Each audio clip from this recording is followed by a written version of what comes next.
last 2 videos that I posted were kind of BS. The last thing I wanted to do was smile and make a video, and I really had nothing to talk about. And I kind of see them as pointless. I'm just trying to figure out where my boundaries are right now on this channel and how much I want to share. But today, I do want to talk about something. So, when you have a mental illness, making friends is a completely different process. Because in order to feel wholly accepted, you have to present your whole self. And as far as relationships go, like, that's kind of always what I want. I always want, like, deeper level friendships and relationships. That's just kind of who I am. I don't get a ton out of other relationships. You know, that's kind of, and I just feel like, I mean, maybe that's kind of how everybody is. They just don't have a mental illness, which is rarely wholly accepted by other people. Yeah. So, but the thing is, when you do have a mental illness and you are dealing with it, a full-fledged episode, you need people that accept it. That's just, like, facts. Maybe not facts, but, like, that's very, I feel like that's very common, like, that makes sense. And that's why there are therapists. But at the same time, like, a therapist, I've been to 5, and at the end of the day, they've all felt like strangers to me. And, you know, they can say all these positive, great things about me, but I don't feel like they really know me. So it doesn't really have that great of an effect. Whereas friends and family that accept what I deal with and say those things have so much more weight to them. And that's my personal opinion. I feel like a lot of other people have more positive experiences with counseling than I do. And maybe I just haven't found the right counselor. And I'm still looking.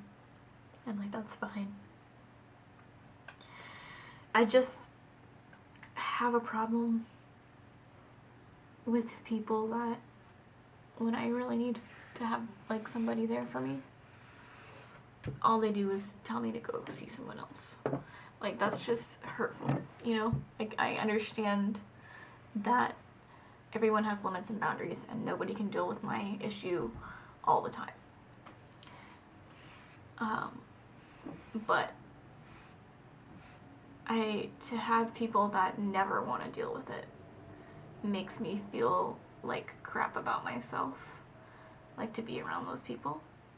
It's like having a broken leg and being friends with the cross-country team.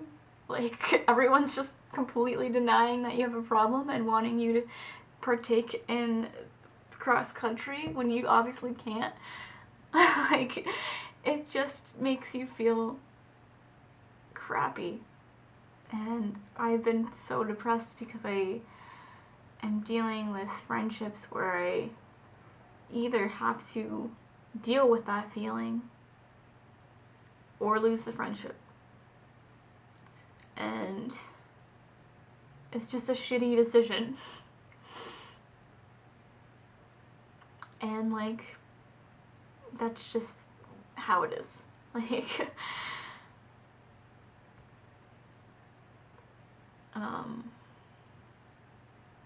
just sucks. Yeah, so I guess that's pretty much all I wanted to say. If you understand what I'm talking about, then comment on this video. Yeah, I just tend to be very selective with my friends, and who I feel I can trust. I honestly don't trust that many people.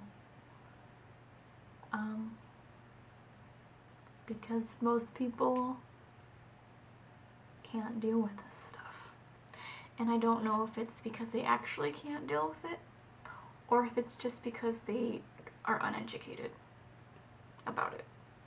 I tend to think it's the second one. I tend to think that people feel uncomfortable because they don't understand it. The more you understand and have knowledge about something, the less scary it is. And I just feel like there's a lot of ignorant people in the world that are scared of emotional people because they don't understand. And I do think that a lot of them are capable of understanding, they just don't have the resources.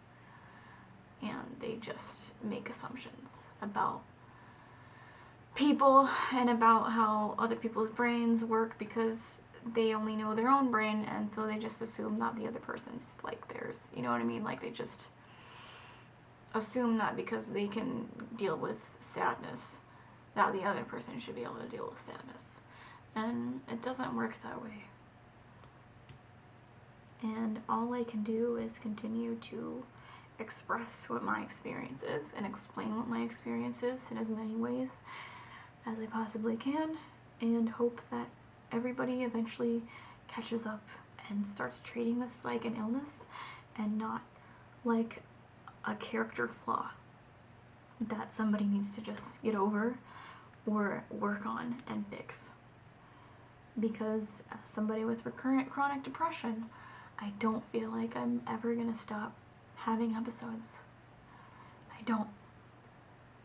I used to be just as hopeful and like as everybody else, but then I realized putting that expectation on myself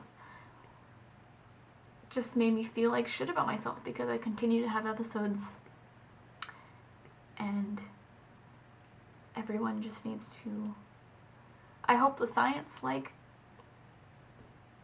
advances and we can like actually see what's going on, because maybe that would help people understand. I don't know, but these are all thoughts that I'm having, and I need to end this video because it's getting really long, but these are just my thoughts.